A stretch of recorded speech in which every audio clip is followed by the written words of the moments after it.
Welcome to From Me to We, where good people become great teams. Small shifts, big wins, and a culture built from the ground up.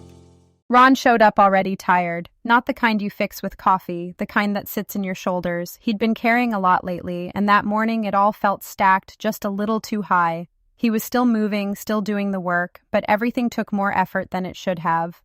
A detail slipped, then another. When someone asked him a question he normally answered without thinking, he paused longer than usual. His jaw tightened. He kept going. That's what Ron did. He always got things done. By mid-morning, he could feel himself losing the edge he took pride in. Nothing was falling apart, but everything felt one mistake away. Then something small happened. A teammate quietly took a task off his list without making a thing of it. Ron noticed. His breathing slowed just a bit. A few minutes later, someone else jumped in and handled a call he was dreading. The pressure eased. Not gone, just lighter. And then someone leaned over and said softly, "Hey man, you seem a little off. You okay?" That was the moment. Not because it solved anything, but because Ron wasn't alone anymore. He nodded. They talked for a minute. Nothing heavy, enough to reset.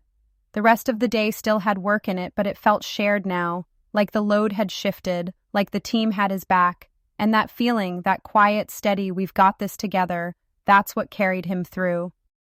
What happened with Ron is what stress usually looks like in real life. Not panic, not a blow up, just someone still working, still showing up, but carrying more than they should alone.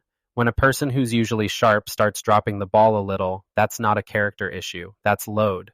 And when that load stays on one person, the system tightens, things speed up, mistakes creep in, pressure rises.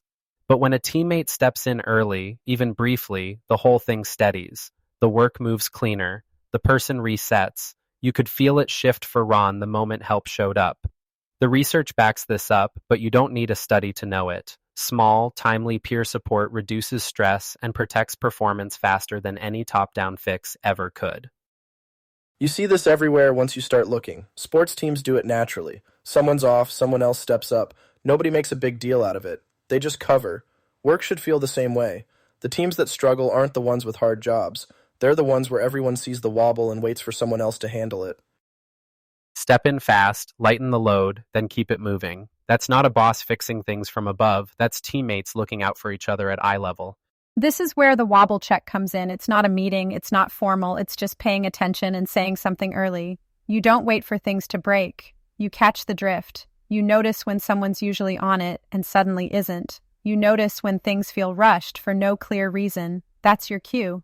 Here are a few quick real-world moves. You see work stacking up. Say, "Let's finish what's open before starting anything new." You see someone buried. "I've got 10 minutes. What do you want off your plate?" You hear tension creeping into a conversation. "Let's slow this down and get on the same page." Spot and assist. Another one, when someone's usually locked in and makes a couple uncharacteristic mistakes, don't correct first. Check in first. "You seem a little off. Anything I can help with?" That question alone lowers stress. It signals support, not judgment. And that's when people refocus instead of spiraling. Yep, even one peer assist can trigger a chain. You don't need a title, just a willingness to be the spark, even for 30 seconds. That's what makes an average culture remarkable.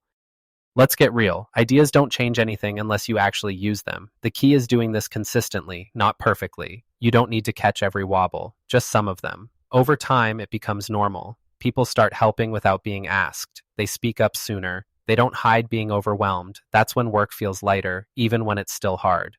You'll know it's working when things get calmer without slowing down. Fewer late nights, cleaner handoffs, less edge in conversations. That's not luck. That's shared load. That's psychological safety spreading peer-to-peer. So here's the simple challenge. Today, notice one wobble. Just one. Say something, take something small off someone's plate, then move on. Do that often enough and it becomes a habit.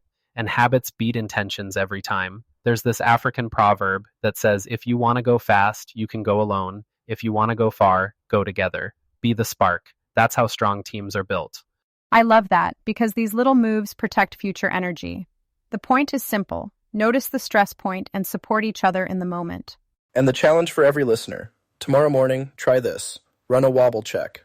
Look for cues and ways to help. Offer a tiny assist. Did you spot a bottleneck? Did a small move prevent chaos? That's what actually builds better teams, not just talk. Here's the truth. Action is the only thing that sticks. Ideas are magical, but they become muscle memory when you do them. Number 1 rule: don't wait for permission. Be the spark. Show up, assist your team, and connect in those moments that people actually remember. We want you to be your team's quiet catalyst, not just the one with the best ideas.